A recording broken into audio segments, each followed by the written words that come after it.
Welcome to this session on industrial policy in the Global South. So we have three exciting paper presentations today. And I will introduce the first speaker, and then we'll go on. So each speaker gets 15 minutes to present their paper, and then we have a discussion for who will share his comments for about 20 minutes, and then we'll have a Q&A for 30 minutes. So our first speaker is Amar Adley from the American University in Cairo. Amar is an associate professor in the Department of Political Science. He worked as a researcher at the Middle East Directions Program at the European University Institute. He worked as a non-resident scholar at the Carnegie Middle East Center, where his research centered on political economy, development studies, and economic sociology of the Middle East, with a focus on Egypt. Adley has taught political economy at AUC and Stanford University. He has also worked as a project manager at the Center of Democracy Development and the Rule of Law at Stanford University, where he was a postdoc fellow. Adley is the author of Cleft Capitalism, The Social Origins of Failed Market Making in Egypt. This is from the Stanford University Press. And State Reform and Development in the Middle East, The Cases of Turkey and Egypt. He has been published in several peer-reviewed journals, including Geoforum, Business and Politics, the Journal of Turkish Studies, and Middle Eastern Studies. Adley is also a frequent contributor to print and online news sources, including Bloomberg, Jadalia, and Al Manasa. So over to Amar. So thanks a lot, Anush, for the invite. This is my very first time in India. I'm quite excited. I'm already learning a lot.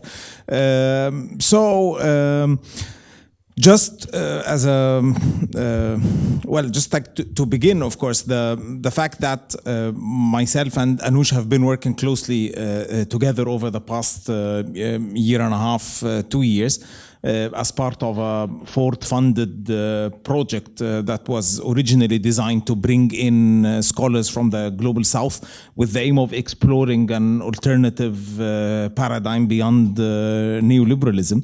Is what actually made it possible to finally try to meaningfully pursue some cooperation between two institutions in the Global South.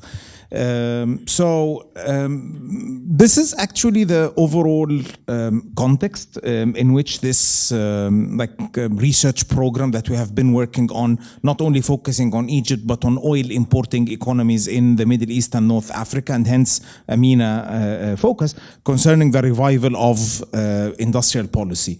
Of course, as far as I understand, the idea behind the panel here is to raise questions and to start the debate about what an industrial policy or what industrial policies would mean for the Global South, something that we have already started on a number of occasions before, when we met in Mexico, when we met in Cairo, and now I'm happy that we are pursuing the very same question in Mumbai. So I'll start actually with this excerpt from the Berlin Declaration, the Forum of New Economy in 2024, which was signed by a number of leading scholars from the Global North, talking about the revival of industrial policy. And it reads like this: we are living through a critical period. Markets on their own will neither stop climate change nor lead to less unequal distribution of wealth. Trickle-down has failed. We now face a choice between a conflictual, protectionist backlash and a new suite of policies that are responsive to people's concerns. There is a whole body of groundbreaking research on how to design new industrial policies, good jobs, better global governance, and modern climate policies for all.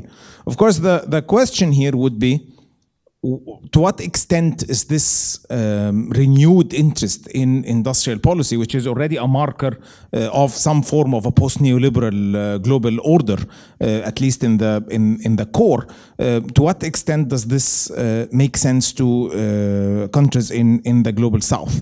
And I think here that we can readily build on the presentations that were given in the first panel, despite the sector focus, because much of the discussion, as a matter of fact, it's very interesting to notice, much of the discussion is quite relevant to the very same textile and ready-made garments in Egypt. with some details that would differ. So an industrial policy for the Global South, I think, would raise older but still very relevant questions about industrial upgrading, regional disparities within nations, regional integration between nations, trade liberalization, premature deindustrialization, neo-extractivism, among many others. So it cannot be just focusing on environmental challenges, as grave as they may be, or national security concerns, especially that much of that drive towards industrial policy in the United States and to an extent in the EU have to do with the containment of China or competition of national security sensitive technology, etc. Things that I think will have implications for the Global South, but cannot be the ones guiding our thinking about our a renewal interest in industrial policy. So an industrial policy from a political economy angle, and I think that this is something that is not going to be very much contested, especially in light of the discussion in the first panel, will be about basically where our economies, or the economies in the Global South, where they find themselves within the global division of labor. So it's a question again of how they, what kind of value do they produce, the terms upon or according to which they exchange. So part of the ongoing project that we are leading from the American University in Cairo is an attempt to use empirics in order to inform our conceptualization and theorization efforts of what an industrial policy is, how it should be. There's like both an empirical as well as a normative element that is undeniably there. So our project, and this is all very much work in progress really, we're still trying to create a database that would cover at least part of the MENA countries. This is a problem that I'll be talking about, albeit briefly. The aim is mainly to create a database and then to start the production of knowledge, not only about how the future of industrial policy should look like, how much there are commonalities between the oil importing nations in MENA, and how much we can take this actually to a bigger debate in the Global South. But also we have the bigger issue with dealing with the very variegated political economy within the Middle East and North Africa, especially that at least we can distinguish between the oil exporters and the oil importers that have very little in common, as a matter of fact. And the question of industrial policy is quite relevant for countries like the UAE or for Saudi Arabia, but they are tackling it from a completely different vantage point and occupying a very different position when it comes to not only exporting energy, but also exporting capital. They are major capital exporters, and we are at the receiving end when it comes to this. So this is one element that we are trying to make sense of. But for the time being, we are focusing on the oil importing nations in the Middle East and North Africa, with mainly 4 countries in view: Egypt, Morocco, Tunisia, and Jordan, that are all poor in energy resources and have all become decisively in the past 10 to 15 years energy importers. So we are focusing on that subset of countries. Of course, MENA as a whole is a region that has been defined in terms of exporting fossil fuels and natural gas lately. And if we take a look at the figures here, they are not encouraging at all, because in 1975, fossil fuels represented almost 3/4 of total merchandise exports of the region to the world. In 2021, it still counted for 66%, indicating little diversification or upgrading over time. And this is very important because, yes, we do have this distinction between the big oil net exporters and the oil importers, yet we do have strong features and traits of rentierism that exist even among countries that are not rich in oil and that might even be oil importing nations, which can be called secondary rentier states. Egypt is very much like this. especially given the access to capital that it receives from the Gulf, but that also applies to other countries, even sometimes more visibly, as with Jordan and Lebanon. So this is something that would capture an indicator of exports of goods and services as a percentage of GDP, which is, I think, a very imperfect proxy to how much integrated. It doesn't tell us much about the content of that form of integration into the global division of labor, but it tells us about how this has evolved in the past 25 years, more or less. I'm not necessarily saying that we have to be obsessed by reorienting the economy towards exporting. I'm just like saying that overall, quantitatively, with the exception of Morocco, which is the gray line, all three cases of Jordan, Tunisia, as well as Egypt have been showing some great fluctuation, but also an overall tendency towards lower shares of exports of goods and services in total GDP, which might indicate that they have been going through some form of deglobalization. This is definitely the case in Egypt. Talking a bit about the quality rather than the quantity here, we have the high technology export as a percentage of manufactured exports throughout the past 20 plus years. And there we could see that in a comparative perspective, the high-tech exports as a percentage of manufactured exports are or have been actually quite low compared to other parts of the global south. Again, it's like very dramatic in the case of Egypt, indicating like still a factor-driven economy to a great extent. And cases like Tunisia and Morocco are the ones that have been showing some growth in that department. But then this is something that we are also investigating in terms of how the domestic suppliers are actually integrated into the mainly European-led global value chains. So this would be Egypt, less than like 2%, which is actually not very different from the Middle East and North Africa, excluding high-income countries' average.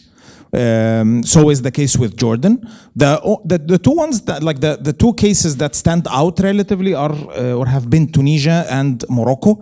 The share in Tunisia has been on the decline in the past decade or so, but in Morocco it has been picking up, and that's why Morocco is a very interesting case to study.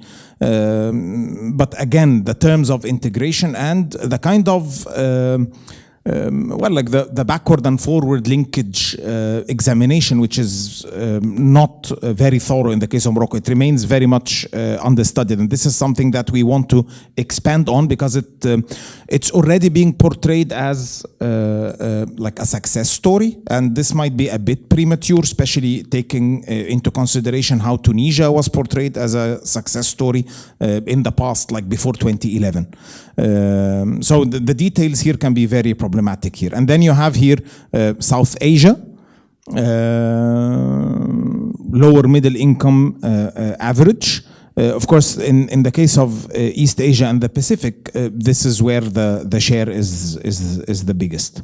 So focusing on the oil importers, our idea was to do two things. First of all, to provide an account of how industrial policy has evolved in the past 3 or 4 decades of neoliberal hegemony. Of course, all 4 countries have been very susceptible to neoliberal influences, either through the integration into like world markets, not only when it comes to trade in goods and services, but I would say also finances. You have also an element of hierarchy having to do with conditionality. The IMF and the World Bank have been like extremely active as of the 1990s in all 4 countries. And then we also have the ideational influences, whereby most of those who are like what we, like people that we might deem technocrats or policymakers, are very much draw their main ideas about the economy, about what the state should do from like the neoliberal acumen, more or less. So despite the influence of neoliberalism, we could see that industrial policy interventions have persisted. So all four countries, especially Egypt, Tunisia, and Morocco, in the case of Jordan, it has always been a very special case because of geopolitics. And we can talk a bit about Jordan. It's a small country, but it's extremely interesting given its position, given its its post-colonial trajectory. But the three North African countries have had their own share of state-led developmentalism following independence in the mid-1950s that would put them in the league with so many other countries in the global south more generally, where there were attempts at import substitution, industrialization, and then opening up in the 1980s or the 1990s in a way that I think is rather comparable with India, because it has been not so radical. It was piecemeal. It differed from one sector to another. So it did not result in massive deindustrialization, but it didn't either translate into like a better integration into export-oriented global value chains or whatever. So you have this element of stagnation, then it becomes a very sectoral story, like that these sectors have worked, these ones haven't worked. So in that sense, you have uneven liberalization that allowed levels of protectionism through tariff and non-tariff barriers that shielded some sectors.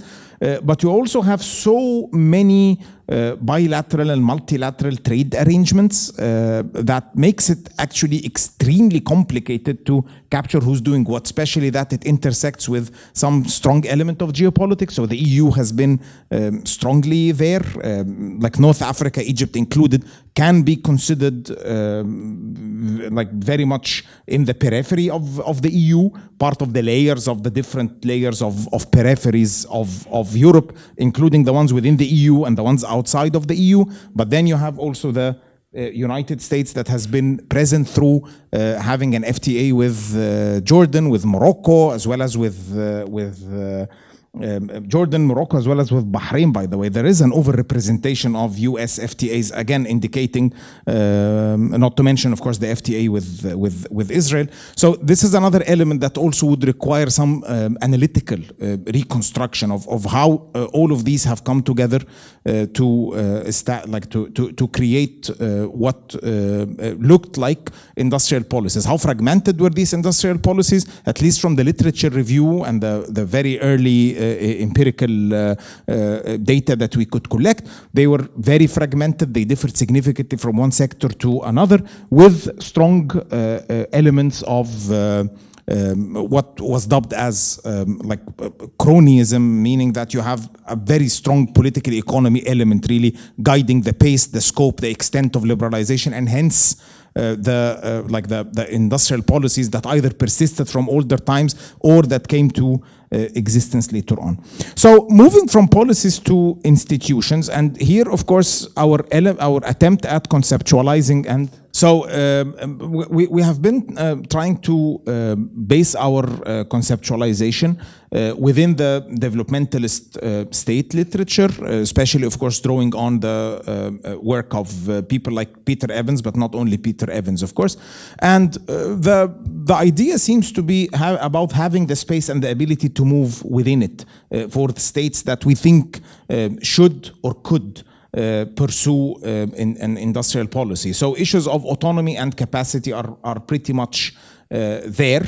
And when it comes to this, we also try to problematize not only domestic autonomy having to do with the particularistic interests that can be powerful enough to capture or subvert state intervention, but also questions of external autonomy, given the different modes of integration of these MENA countries, but also MENA as a region overall into the global economy, but also global geopolitics. And then the question of state capacity, of course. We'll try to assess again, like the absolute and relative capacities of states in relation to different societal actors. But the overall conclusion that we might not really sharing any particular findings, but that building on Peter Evans' classical work now, embedded autonomy, all four cases fit very much the residual category that he created of those intermediate states. So if we are considering the prospects for industrial policy, we have to bear in mind that at least in the medium term, major institutional overhaul is not likely to happen. So which kind of industrial policy interventions could be made coherently and productively that would fit the capacities of this under-conceptualized notion of intermediate states? I'll stop here. Thank you very much. Thank you, Amar, for that really interesting talk. So our next speaker is Mausam Kumar. Mausam is a postdoc fellow at the Global Development Policy Center, Boston University, conducting research on rethinking the global economic governance for industrial policies in developing countries. Previously, he was a postdoctoral fellow at the Harvard Kennedy School, conducting research on studying the structural and institutional constraints in deploying industrial policies in developing countries. He received his PhD from the Indian Institute of Technology, and his research interests include political economy, industrial policy, and development finance. So, welcome, Mausam. Well, it's great to be back here because I received my PhD from IIT Bombay and presenting some of my work, which I did with the Reimagine the Economy program at the Harvard Kennedy School. So, essentially, what I'll be presenting here is about industrial policy in Vietnam and how Vietnam has sort of transformed into a manufacturing behemoth on the back of coherent industrial policies. And there are policy lessons to be drawn from that experience, so I'll be trying to bring out what that looks like in arenas of flow state capacity. The framing would be around thinking about structural transformation from the ability for manufacturing to deploy those kind of incentives for structural transformation to happen. There's a brief outline which I'll point out, which is to just understand what does structural transformation mean in contemporary political economy. Essentially, we have been thinking of structural transformation as ways to shift away from agriculture to manufacturing and services. Does that still hold true in the sense that can we still think of structural transformation from that lens? And that would be something which I'll point out. Then I'll go back to the institutional roots of structural transformation in Vietnam in the sense that what were the institutional roots of structural transformation, who were the first movers in terms of political outcomes, and how did the Vietnamese Communist Party sort of take care of transitioning from the agrarian political economy to a more market-driven economy. The third would be exactly what is industrial policy in Vietnam. I mean, in the sense that what are the key elements of this approach of the state to deploy industrial policies in the country. And then I'll also bring out that there is an element of decentralization in Vietnam in the sense that the provincial people's committees, which are at the regional level, also play a key role in terms of how industrial policy is deployed. And what does that look like is something which I'll bring out. And then I'll finish by doing a comparative analysis of two economic zones to point out how it's very hard to replicate successes in industrial policies, even though you have kind of established hierarchy in terms of the political elites who do that. So structural transformation is a distinctive feature of economic growth that occurs when a sustained period of rising income and living standard coincides with changes in the distribution of economic activity across three broad sectors of an economy, which is agriculture, industry, and services. I mean, this is the classical literature. You can see from here that essentially when we think of industrial policy and structural transformation, it has to kind of make a shift in economic activity and mobility of labor away from agriculture to services and manufacturing. If you think of Macmillan and Roddick 2017 paper, they think of it as a way of moving away from low productive avenues to high productivity sectors, in the sense that that would essentially mean moving away from agriculture, because the technological incentives for agriculture to move away is very hard to understand in terms of manufacturing and services. From an employment perspective, the classical literature on structural transformation argues that one of its essential elements is a shift in employment from agriculture to manufacturing and services. So in terms of economic activity, even though the economic activity has to shift, the change in labor structure is very, very critical to how structural transformation can be conceptualized. And this is also Sakarian and Chenery. So what I will be pointing out as to how labor has sort of shifted in Vietnam from agriculture to services or manufacturing, and if this way of thinking of structural transformation still holds in contemporary political economy. In the background of this literature, what we have is something very, very seminal from Danny Roderick and Kunal Sen, where they argue that the ability for manufacturing to still do structural transformation is sort of limited. And the empirical evidence on that is overwhelming, in the sense that the ability for, so Kunal Sen's paper, 2020 paper, argues that structural transformation in structurally underdeveloped economies is happening in ways in which workers are moving directly from agriculture to non-business services. So that's really the crux here, that does that ability to move away from agriculture to manufacturing and services really hold?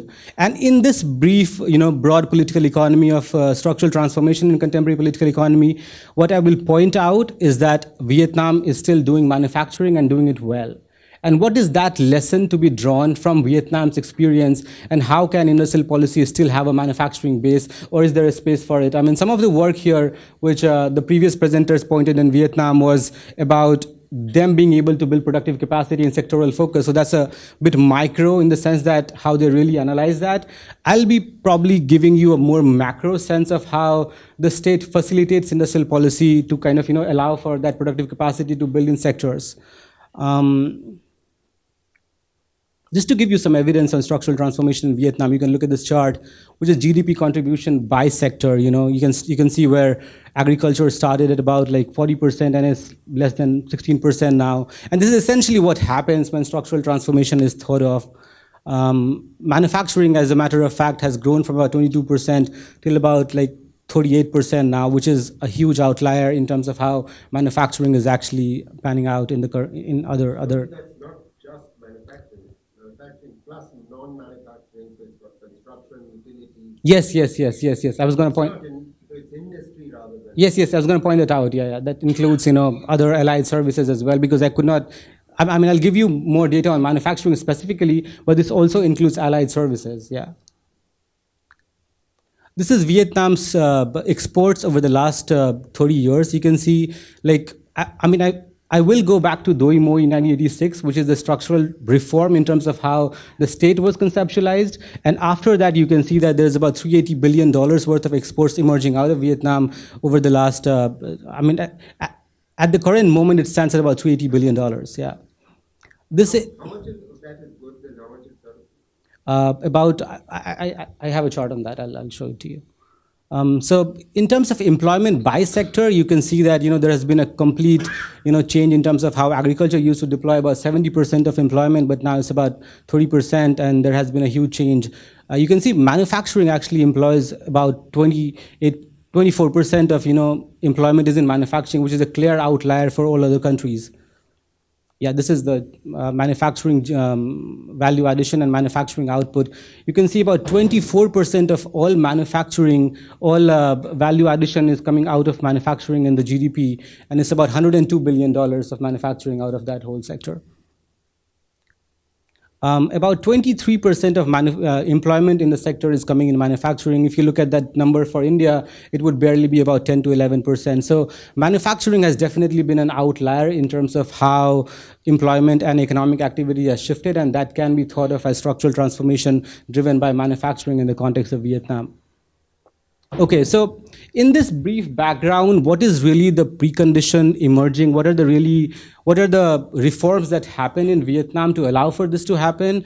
And the first of this instance is the Doi Moi reform. So in Vietnamese, Doi Moi means reform and renovate, in the sense that in 1986, the Vietnamese Communist Party issues a 5-point agenda, which for the first time talks about a mixed economy and in synergy with market forces. You have to realize that Vietnam is a communist economy, has a historical baggage of wars, and there has not been enough market enterprise to emerge. So in 1986, the Doi Moi reforms allow for markets to take shape. And there are two key aspects which happen at this point in time. And the first is eliminating the state monopoly in foreign trade. And the second is allowing the emergence of private enterprises. And these may be like very obscure ways of thinking about industrial policy now, but at that point in time, for the state to come out and do this was very, very significant. Doi Moi loosely translates to renovate and renew, and this is what it precisely led to.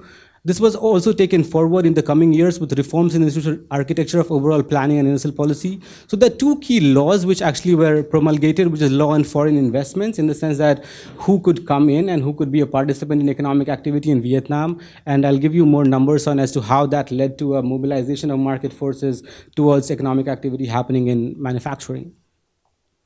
This is a brief timeline of structural institutional reforms in Vietnam. You can see that law and foreign investment happens in 87, and then you have the first Tan Thuan economic processing zone, which happens in 1991.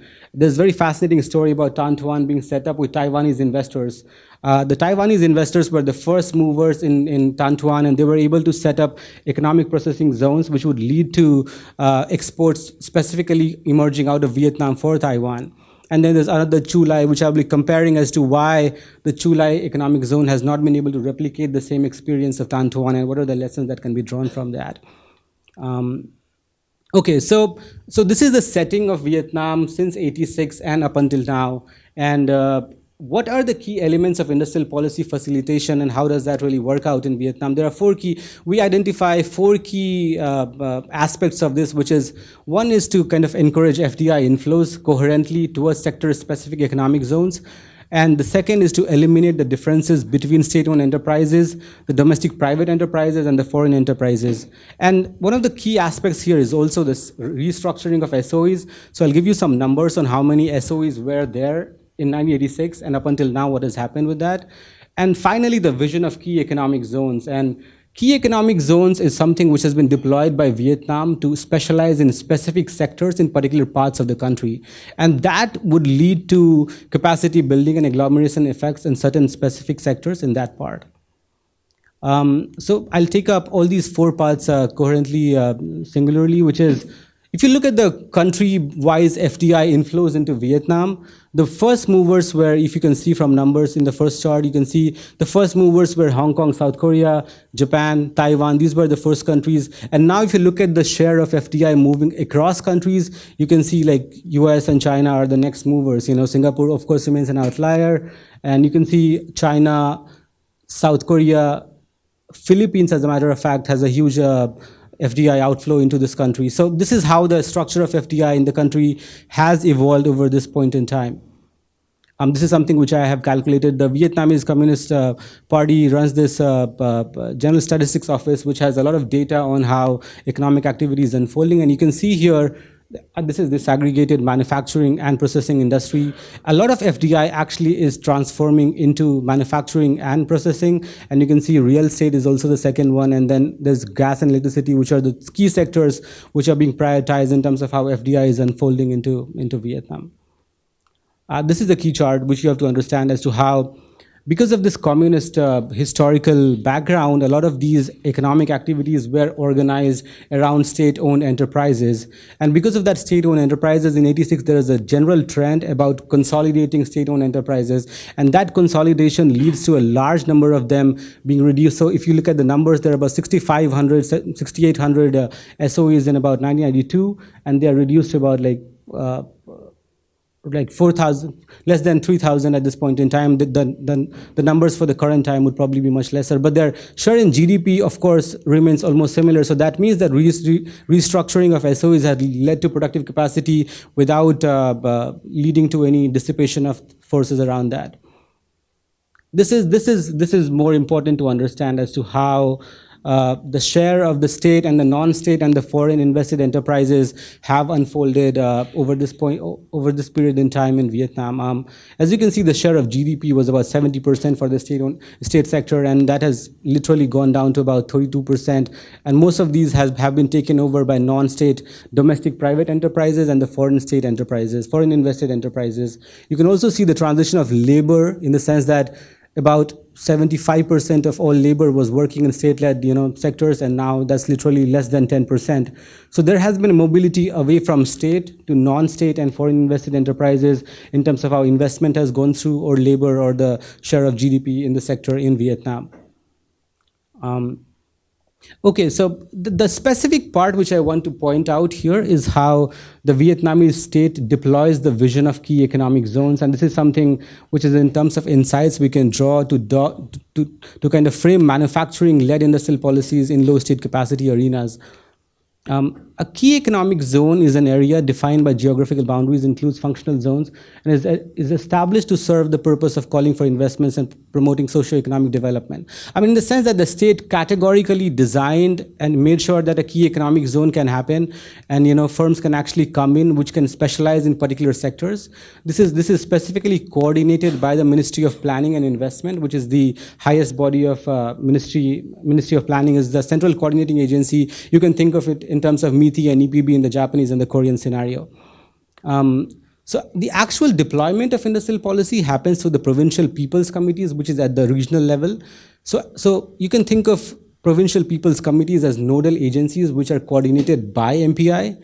And from a functional perspective, the facilitation of necessary embeddedness between the state and the non-state actors in these key economic zones is the responsibility of these PPCs. And what I'm trying to point out here is that there is a certain decentralization of how industrial policy actually functions in Vietnam. So even though it's a party state in the sense that the MPI is at the center, but in terms of how the coordination of economic activity at the key EZ level happens, that happens through PPCs. And this is something which is very, very important. This is something which I have brought out. You can see there are 4 key economic zones in Vietnam, which is North, South, Central, and Mekong Delta, and they specialize in specific commodities. You can see the share of GDP, because North is closer to China. It was the first mover. The Tan Thuan export processing zone was set up in Vietnam in the north, and that has about 34% of all GDP contribution actually comes from the north. And the second sector is southern sector, which actually has an FDI inflow of about 40%. And Central and Mekong are the other 4 key economic zones which are specializing in specific sectors. You can see the goods basket for North is like electronics, motorcycles, high technology products, and machinery. For South, there's mostly traditional rubber and plastics. For Central, because it's closer to they have a port there, so they actually specialize in food processing and seafood manufacturing. And then there is Mekong Delta, which is kind of trying to do agriculture-based agri-services commodity, manufacturing. Okay, so one thing which has to be kind of fleshed out is there a real decentralization happening? Because the Vietnamese Communist Party at the center has to kind of reinvent itself in terms of how economic activity can be coordinated. And one of the problems in industrial policy is that the coordination always happens at the regional level, but the fiscal capacity is at the central level. So if you think of PLI or the CHIPS and the IRA, most of these industrial policies sort of kind of provide a subsidies-based approach. In the Vietnamese context, that's not really true. They don't really provide subsidies to firms. What they really do is to make sure that the structural and the institutional constraints in deploying economic activity is kind of taken care of by the state. And that is something which is very unique to how Vietnam practices industrial policy. So the provincial people's committees were allowed to actively attract FDI by offering a set of incentives which did not necessarily have to adhere to the national limits. This is where the PPCs have their own autonomy in terms of how they can be a participant in economic activity in these key economic zones. PPCs also deploy build, operate, transfer contracts, which are essentially something which has been thought of in terms of how they can be used in arenas of low state capacity. Because when you have a BOT contract, it's very, very difficult for firms to come in and get out, and that leads to actual agglomeration effects happening in the key economic zone. And that's something which has been very coherently thought of by the Vietnamese Communist Party and the PPCs. Yeah, so these are some of the activities which PPCs kind of coordinate around workforce training and how they can collaborate with private enterprises to make sure that investments can come in. So from a functional lens, the PPCs are at the center, even though the vision of the industrial policy is actually coming from the MPI. Okay, so this is kind of a work in progress, and we are trying to do some field work in Vietnam, which has not really happened, and hopefully at some point we can do that. What we're trying to do here is to compare 2 economic zones in Vietnam, which is Tan Thuan and Chu Lai. What I already pointed out was Tan Thuan was set up in collaboration with Taiwanese investors, and they were the first movers. It was set up in 1991 in District 7, the numbers, if you can see, this is something from which we have compiled from the Vietnamese General Statistics Office. If you look at the number of companies in Tan Thuan, is about the number of companies is not so much a problem. The occupancy rate, even though the total investments in Chulai is much higher than Tantuan, the employment and the occupancy rate remains much, much lower. So one thing which we're trying to understand is, despite the fact that the state wants to replicate Tantuan in Chulai, why is that not happening, and what are the constraints in ensuring that, I mean, even though the same kind of structures are there, why does Tantuan make sense in terms of productive capacity, but Chulai is lagging out despite the investments which are being poured into this economic zone? Chulai was actually visioned on the sense of the Shenzhen model, which is like the Chinese, understanding of how a seaport town could actually transform into a manufacturing behemoth. So this is the puzzle which we're trying to solve in terms of empirically, as well as trying to understand. There's some fieldwork which has to be done to coherently address that. So how we are trying to address this, which is to kind of build on, as Amir pointed out, which is the embedded autonomy framework of Peter Evans, which is the classical framework to establish synergy between the state and the non-state actors. And if you look at this chart, which Danny and Mazzucato point out in their book, which is kind of adapted from Juhas and Wright, which is, if you don't have enough, so if you look at this matrix of low embeddedness and low autonomy, you have a predatory state in the sense that there's no productive capacity being built around that. But even if you have very high autonomy but very low embeddedness, you will have a barbarian regulatory state which is really preoccupied with regulation more than capacity building. So the sort of ideal type kind of emerges when there is a high embeddedness, high autonomy paradigm, which can be thought of as a developmental entrepreneurial state in Mazzucato's parlance. And that is something which we are trying to think of, that is Vietnam a developmental entrepreneurial state? Can it be thought of as a developmental state in the context of how discipline came in Japan and Korea when they were thinking about structural transformation in that context? So one thing is to think of in terms of embedded autonomy, is it being achieved in that arena? The second is to think of how conditionalities are being deployed by the state to make sure that whatever fiscal returns are being made, do they really lead to economic activity happening?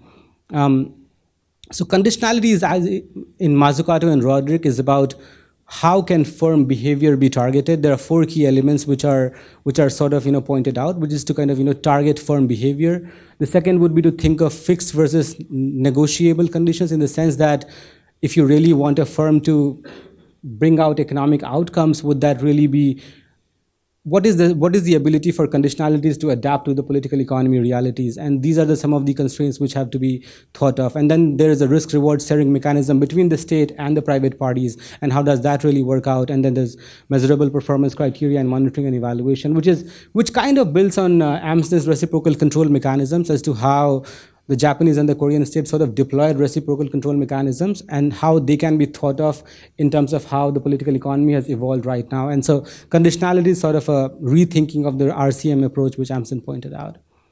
This is kind of a preliminary hypothesis which we have. This has to be tested. This is something which we have built with some interviews with bureaucrats in Vietnam and some of the literature that we could point out.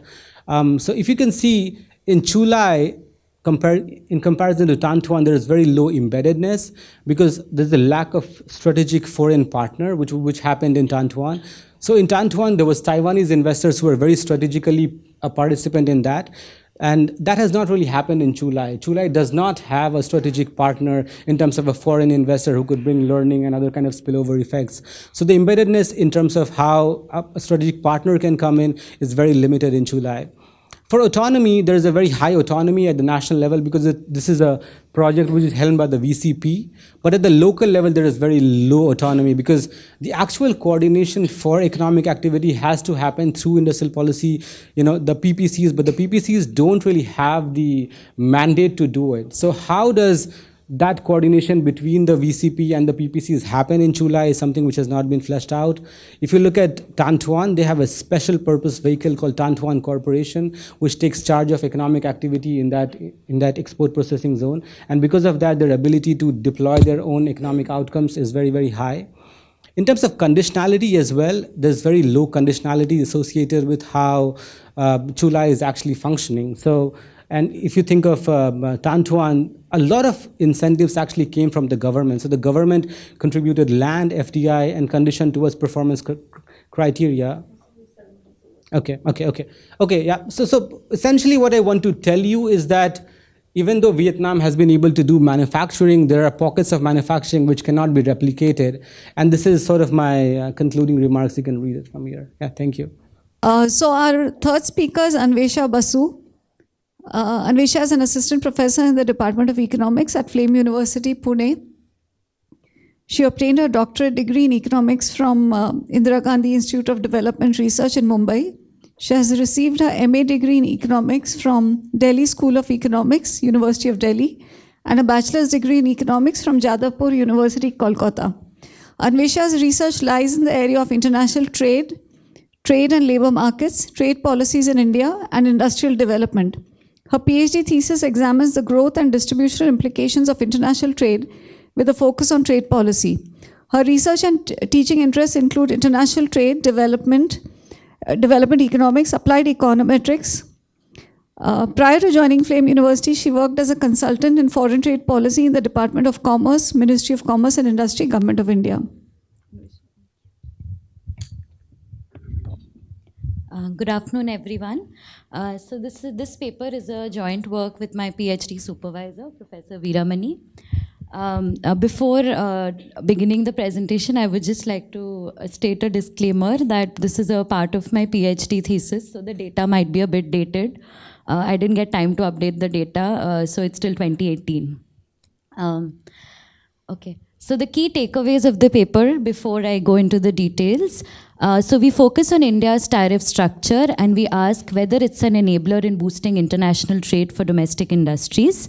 In particular, we study the phenomenon of the inverted tariff structure or the inverted duty structure, where the duty rate of the overall finished good is lower than that of its component parts, rendering domestic manufacturing uncompetitive. We measure this using trade and tariff data along with national input-output tables to obtain time series estimates of the same. And we find that the anomaly in this tariff structure is especially observed for a category of goods called network products, where India has significant untapped potential. We find that tariff inversion disincentivizes the participation of Indian industries in global value chains. So this is primarily an empirical analysis. So we have seen that there's a growing importance of global value chains in world trade, which is marked with the fragmentation of production processes across countries, with different countries specializing in different parts of this production process. Now, this has led to an increase in the trade of parts and components as opposed to final goods. In the decade of the 1990s, as we saw in the morning as well, was marked by the entry of China into global value chains by establishing backward linkages with advanced countries. However, the rise in Chinese wage rates led to a decline in its backward GVC participation. Now, with China moving up the GVC ladder, countries like Vietnam and Bangladesh in textiles strengthen their backward GVC participation and GVC links. But like we've discussed before, India is one of the few countries that, though we can match China in terms of scale, size, and its pool of unskilled labor, we continue to be a laggard in GVC trade. So the share, if we just plot the share of the three countries, India, China, and Vietnam, in world merchandise exports, we see that India's share stagnates at less than 2% for decades now, whereas China, as you can see, has shown a steady increase from less than 2% in 1990s to close to 14% of world trade in 2017-18. This picture gives a clearer picture of the share of GVC trade in each country's manufacturing exports, which I have sourced from Arthur Korala's 2018 paper.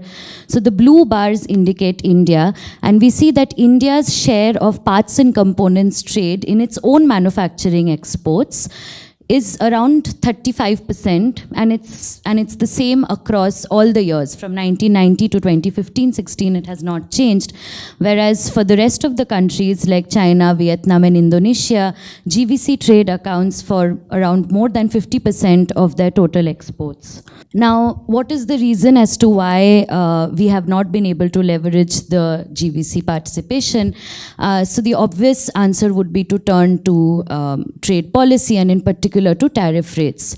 So here we have plotted the average tariff rates in panel A of intermediate inputs and the average tariff rates of final consumer goods in panel B. These are simple averages of MFN tariff rates. And we see that so India's tariff rates is in the blue line. So the blue line remains above the rest of the countries, indicating that our tariff rates for both intermediate inputs and final goods are above those that are imposed by China and Vietnam.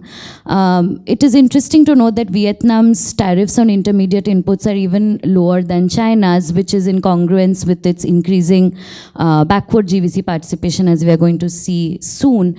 We focus on intermediate inputs because the focus of this paper is on backward GVC participation. So the tariff on intermediate inputs are essential to be need to be low to have a high backward GVC participation.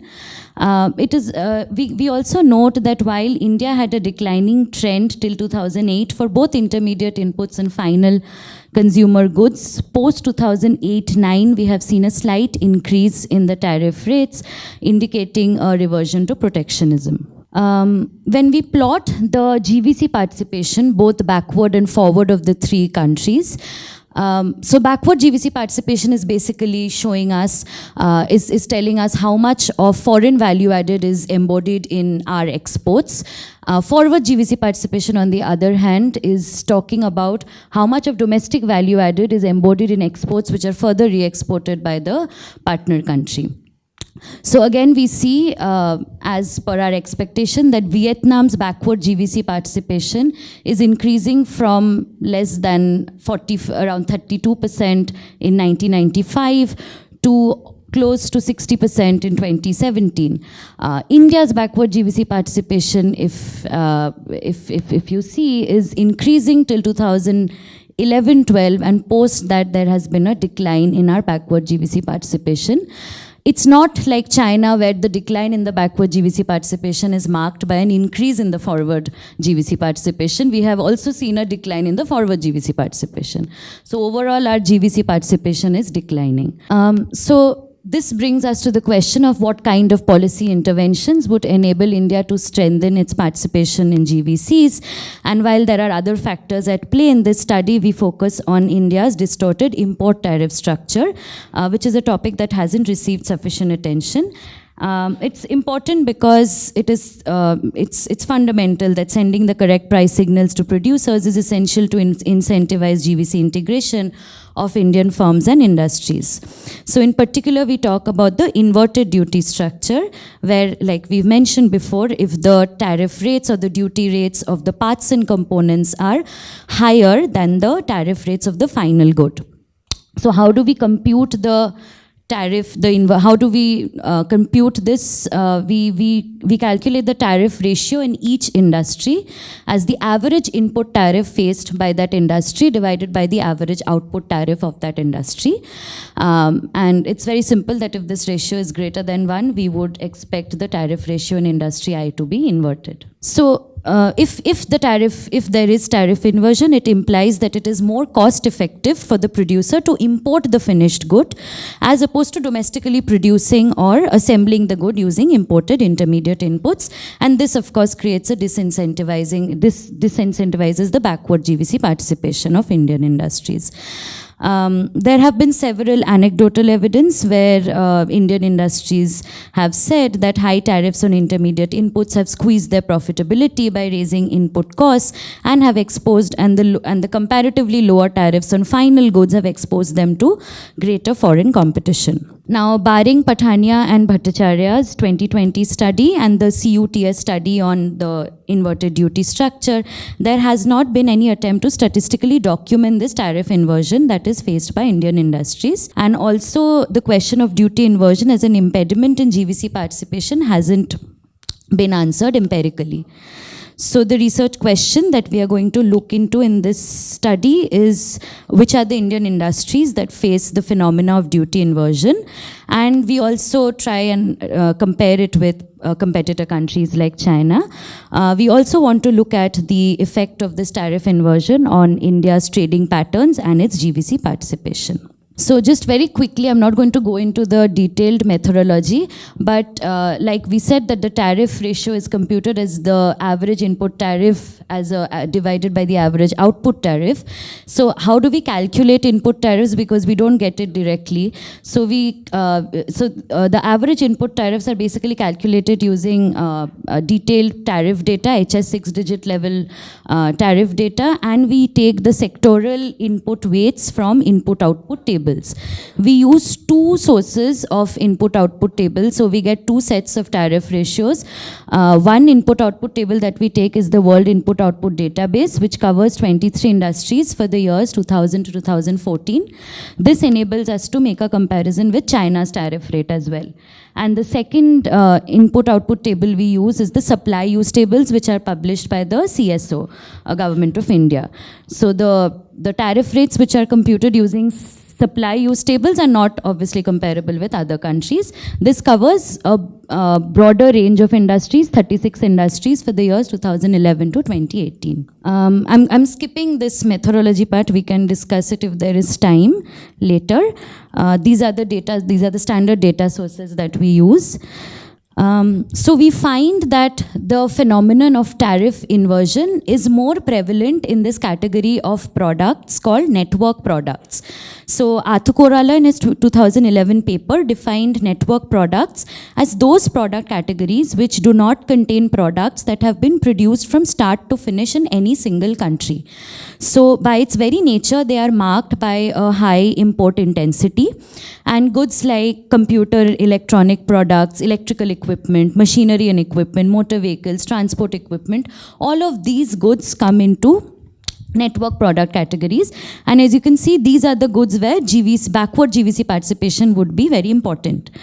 And because parts and components of such network products cross borders several times, low input tariffs in relation to final tariffs are essential for trade in network products. Now, if we look at India's tariff ratio for these network product industries, so we've calculated the output tariff, the input tariff, and the final column gives you the tariff ratio.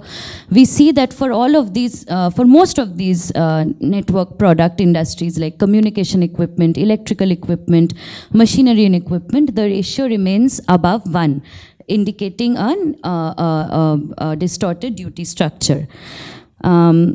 Except for transport equipment. Here for transport equipment, I do not get an inverted tariff structure.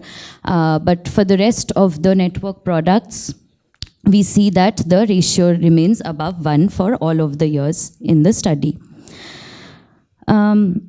So these results were using the supply use tables. Now, if I want to compare what is happening in India and China, I cannot compare it with Vietnam because the World Input-Output Database doesn't give data on Vietnam. But here I have plotted the average tariff ratio for network products for India and China for the years 2000 to 2014. And we see that China's tariff ratio for network products remains below 1 for all of the years. For all of the years taken into account.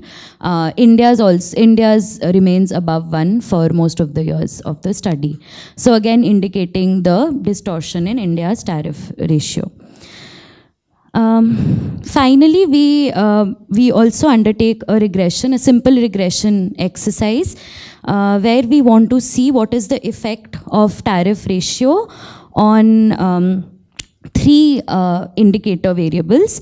First, we look at the effect of the tariff ratio on the import and the export intensity of those industries. So these industries, so this regression is taken is done at the industry level.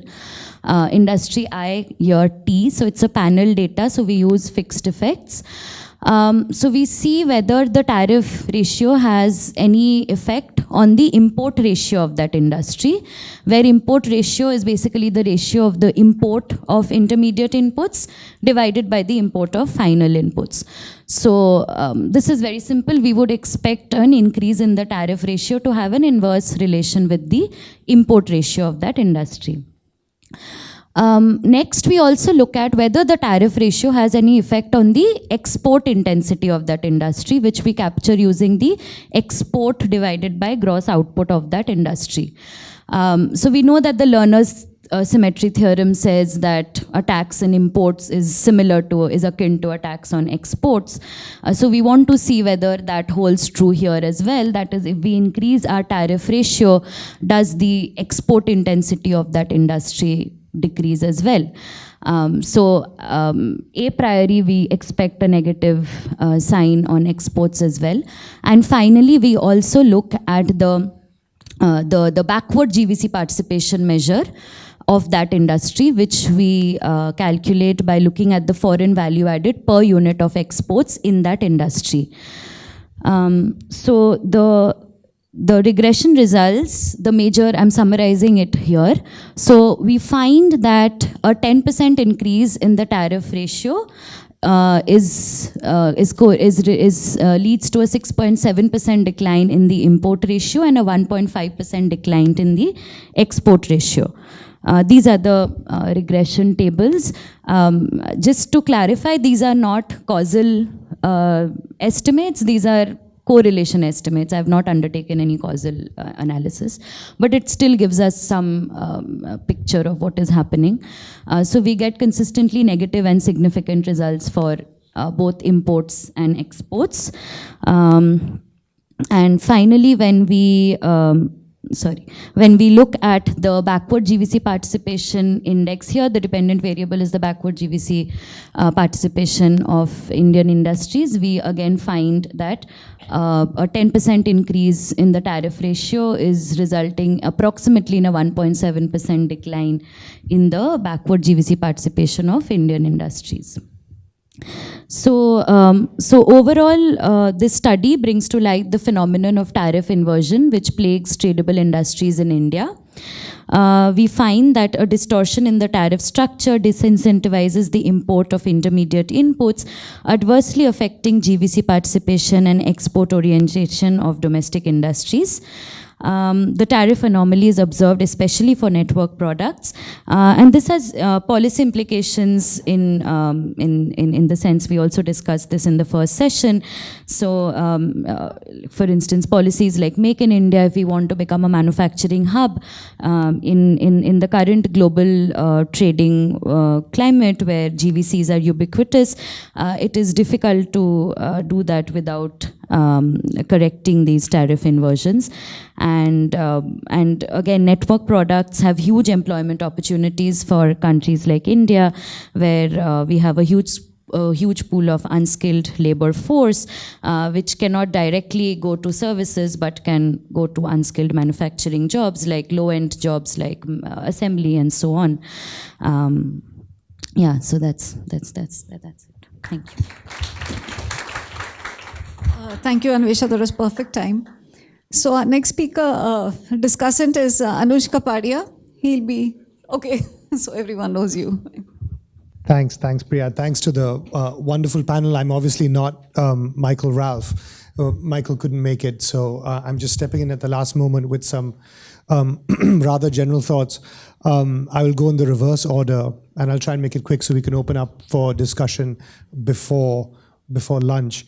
So Anvesha, this is fantastic. I'm not going to be able to interrogate your methods. That's not my area. But so I'm going to ask you something that's slightly broader than the paper. And I recognize that that's a little unfair, but I wonder, you must have had thoughts on what is the cause of this? Why do we have the inverted duty structure? What does it say about the relationship between state and business, between the nature of lobbying, between the structure of industry, and so on? That, I mean, this is, in some sense, given this GVC value, this GVC sort of common sense, which I'm going to question in a second, but given that that is the common sense, what sort of explains it? But, you know, the paper assumes that we should participate in this GVC common sense, right? We should correct this absurdity from the point of view of the GVC common sense. But I wonder if this GVC common sense gets the relationship between the relative roles of the export and home markets in development kind of correct, right? Because we know that the absolute size of the home market, especially for these network goods, is not small. It's quite large. We can see the nature of our import bill. And so policy needn't really make a hard choice between sort of, opening up the home market and joining GVCs. China is bringing more and more of the GVC internally, domestically. Indeed, in some high-tech areas, China is pursuing a strategy of autarky. It wants to bring more of it rather than participation as a means to draw more of it kind of onshore, right? And it's important to recall that the, canonical case of the East Asian development state had both a protected home market and the participation in export markets, right? The export markets were a kind of managerial tool. That was a target to kind of, if you hit your export target, even a small percentage initially, it can only be a small percentage initially. Your data from Vietnam showed that. You got the protected home market as a kind of bounty, right? So opening up the economy and participating in GVCs are not synonymous. You can both have protection and have kind of this thing, especially now when. So I wonder if this, this GVC common sense, therefore, and the premature deindustrialization part, which I'll talk about in a second, I think it sort of gets this relationship a little bit wrong, as if there's sort of two discrete models of ISI versus EOI. There's also a question as to whether or not GVCs are optimal given climate change. Right? Is it smart to have these supply chains wrapped around the world 17 times, which we're already seeing global shipping industry facing flat taxes and so on and so forth. Not to mention China plus one strategies, breaking up GVCs. So my point is that there is an implicit assumption in the paper that GVCs are the pathway, and let's figure out our policies to get to that. I just want to question that a little bit. Mausam's paper on Vietnam. This is great. This is a little bit of comments to figure out how we can, move this work in progress forward. It's also kind of a GVC integration story and a more successful one. But the regional element is important here, and I'll come to that when I talk about Armand's paper as well. But this Roderick's idea of premature deindustrialization. So the way you frame the paper is that there's premature deindustrialization out there. Vietnam is somehow bucking the trend, right? And I want to call that into question also, that framing a little bit, because in a way I have a sort of bugbear with this Danny Roderick idea of premature industrialization, because what he's talking about is, it's not that it's not empirically true, it's an artifact of a particular pattern of the global division of labor. Right? What some scholars in the West have called the China shock. Now, of course, the China shock, people are talking about how American economy has been shocked by China, but we in the global South have also faced the China shock massively, right? We've also been deindustrialized. Many developing countries have moved back to primary commodities and so on and so forth, right? So he's not wrong about that, but what he's pointing to is not some trans-historical fact. It's framed as a kind of trans-historical fact that this is now how modern, the march of structural transformation is now this. He's actually pointing to a very historical fact, a particular conjuncture. And in fact, that conjuncture, as I was mentioning earlier, is changing as we speak, right? China is that big China shock is over. China is already, so the rise of Vietnam is evidence of the fact that China has moved up the value chain, created more space, and the China shock that created the premature industrialization is therefore a thing of the past, right? So Vietnam is not an exception to the Roderick rule. It's evidence of a shifting pattern of global division of labor, right? So again, it's about framing the rise of Vietnam vis-a-vis this background story of premature industrialization. As you go forward with your fieldwork, I think one of the key shortcomings of the canonical Peter Evans kind of development state literature on embedded autonomy, which of course we've all learned from and is absolutely seminal. But one thing I felt they missed out on, ironically, especially in the case of Evans, who's a sociologist, and Robert Wade, who's an anthropologist, is in fact the sociology of elites.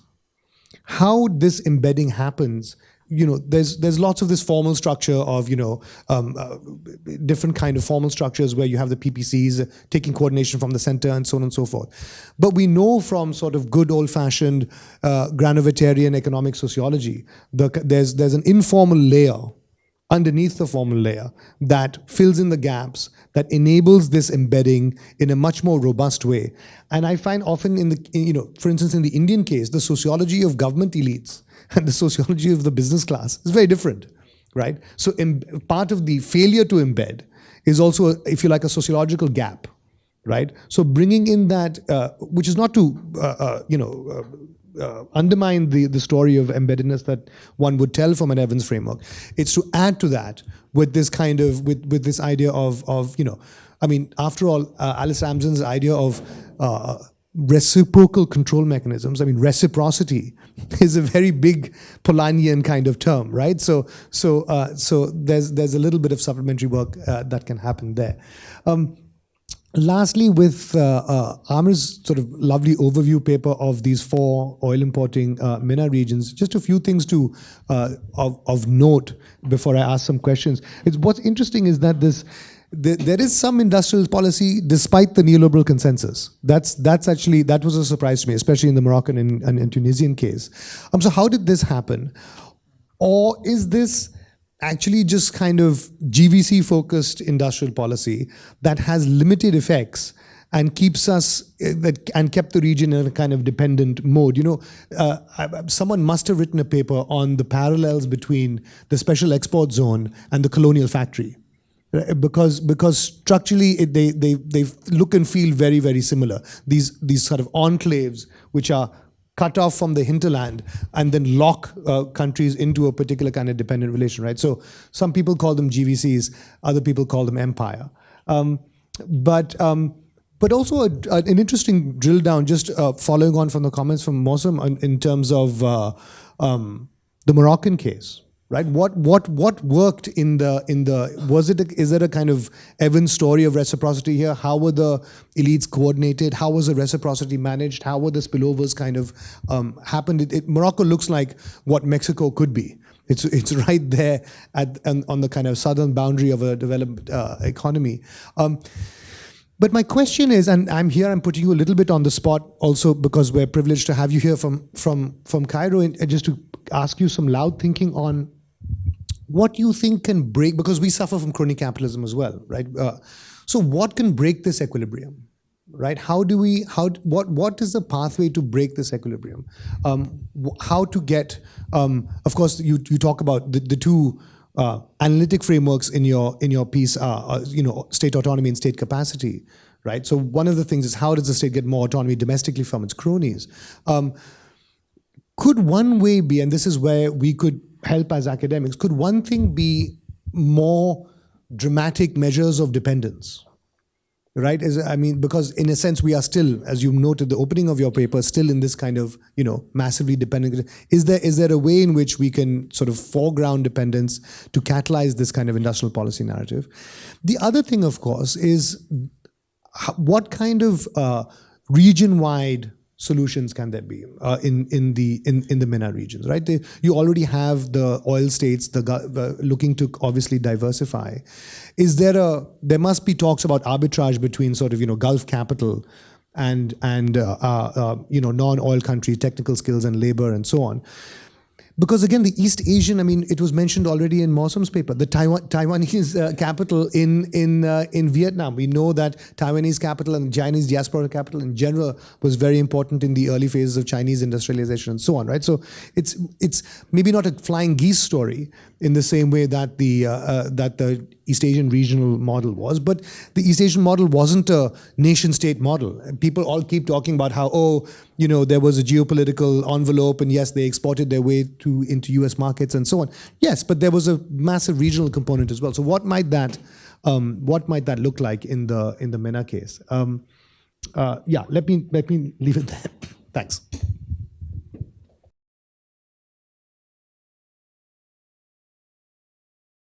My first question is to Anvesha, and it's a variant of what Anush was asking Anvesha. The phenomenon of IDS was first studied, as you rightly noted, by Patania in her PhD at Delhi School of Economics.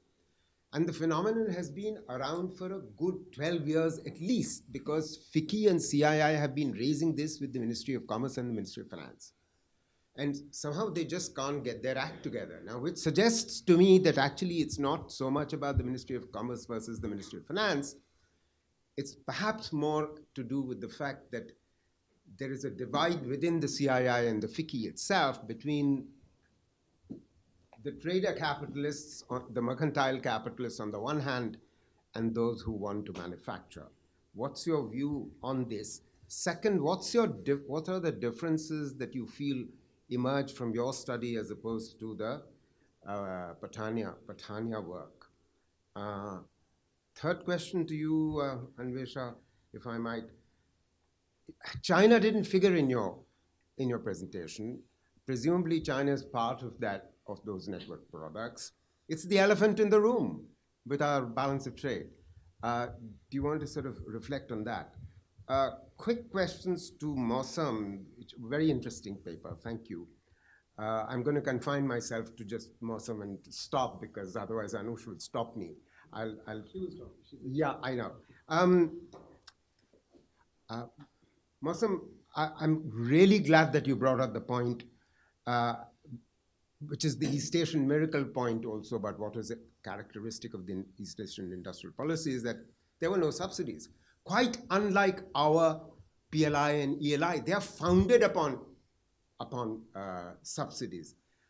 I think the second big issue that sort of comes out from your paper is the institutional capacity, meaning the capacity of the officials to actually manage an industrial policy. I mean, my own work in Latin America is actually, I'm discovering that this institutional capacity thing is absolutely critical. It's not that the Latinos have not for the last 10 or 15, 20 years thought about industrial policy. They just discover repeatedly each time they think about it that they haven't got the damn institutional capacity. Now, the problem, of course, is that we in India, and my last point, haven't had an industrial policy which is horizontal in the first place.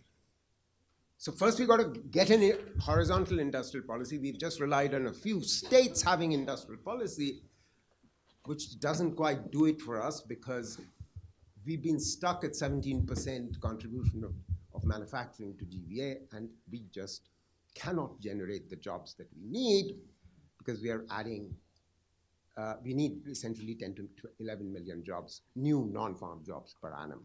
So what are your views on some of these things in the Indian context? Because I assume you started your work in India. I mean, I also do a fair bit of work in Vietnam, but we can talk separately. So very quickly, and starting from the regional element, I think that this itself is, it raises so many questions because, of course, the region is not only about the Middle East and North Africa. You also have the EU being very present. And as a matter of fact, as of the 1990s, you had these attempts as part of the integration between North Africa and the EU to encourage integration among North African countries, a process that didn't go really anywhere. And then you have the other issue with the oil-rich countries in the Gulf that are flush with capital. And I think that they have been pushing, we have been talking about this, like as a matter of fact, of the further financialization of already like economies that are suffering from stunted industrialization. This is pretty much the case with all of this money flowing into non-tradables. So I think here that the regional element itself, and this is a layer that we are looking at, but also by bringing in the oil-rich countries that also happen to be quite present in many of these economies. The story about industrial policy, yes, I was also surprised that many of these industrial I'm not sure whether these are industrial policies because none of the four countries had an industrial policy in the sense that is strategic. But you have, it's not, you have industrial policies, some of them which are like horizontal, some are vertical, some have been supported by the EU Commission, some by the World Bank. And that itself, I think, can be explained in political economy terms by the interests that were already there in the public sector as well as in the private sector, and that managed to fit themselves into the newly liberalized or seemingly liberalized order. The crony capitalism thing, I think crony capitalism is exactly the informal element of embeddedness that you were referring to, by the way. It's about upgrading it. It's about making it either less detrimental to development or more generative to development, or at least contain it. Because other than that, the stories that you come across, even in very successful cases of state-led or state-facilitated transformation, China or Korea or whatever, are mainly about cronyism, I mean. So I think that it's not that we are going to emerge out of crony capitalism into something that we come across in books written by neoclassical economists about how the economy should look like. It's about what the economy is. This is what the economy is. So it's just like how it can be made to serve something along these lines. Yeah, thank you, sir, for that question. Essentially, I mean, one thing which I've felt in terms of industrial policy framing is that the fiscal capacity for industrial policy to be deployed is always at the center. But the actual coordination of industrial policy has to happen at the regional level, you know. And there's a political tension in terms of framing who is in charge of the fiscal capacity to who is in charge of coordinating that. And that can only be resolved in the sense that industrial policy has to be thought of at a regional level, at the very policy design level. So we should not be having PLI or CHIPS or ILA in the sense that the money is sort of flowing to firms through subsidies. So beyond subsidies, the framing of industrial policy has to happen in a horizontal way, which we're trying to argue about. Some of the experiences in Tamil Nadu, for instance, is about, I mean, my sense is that industrial policy in Tamil Nadu has worked despite the center, not because of it, you know. It's because the state by itself has been able to create institutions like SIPCOT and TIDCO, which are in charge of how coordination failures are arranged for and taken care of at the firm level. So I think the lesson for India's industrial policy experience has to be Tamil Nadu's experience, and regional states need to have the fiscal capacity to deploy industrial policies which do not necessarily align with subsidies, but with addressing the structural and constraints which are being faced by firms in building market capacity. And that's something which has to happen in India. That's my sense, yeah. Thank you for the comments and the questions. So regarding why is ideas happening, I don't know. I don't know about the divide between CII and FICCI, but I mean, I was there in within. Okay. But I was in the Ministry of Commerce. I worked as a consultant in trade policy. But what I noticed is that my hunch would be that, I mean, there is no, trade policy is definitely not the concern when they are formulating tariff rates. It's very bureaucratic, and like the moment news comes that, oh, imports are rising, put tariffs. So it's really very simple. It's not as thought-provoking or not academic at all. It's very bureaucratic, and it comes from that very protectionist mindset. They don't, there is no concept of understanding the repercussions of imposing tariffs on various other economic factors like exports and GVCs and so on. Hi, I'm Louis Hyman from Johns Hopkins University. I have a very narrow question for Dr. Basu.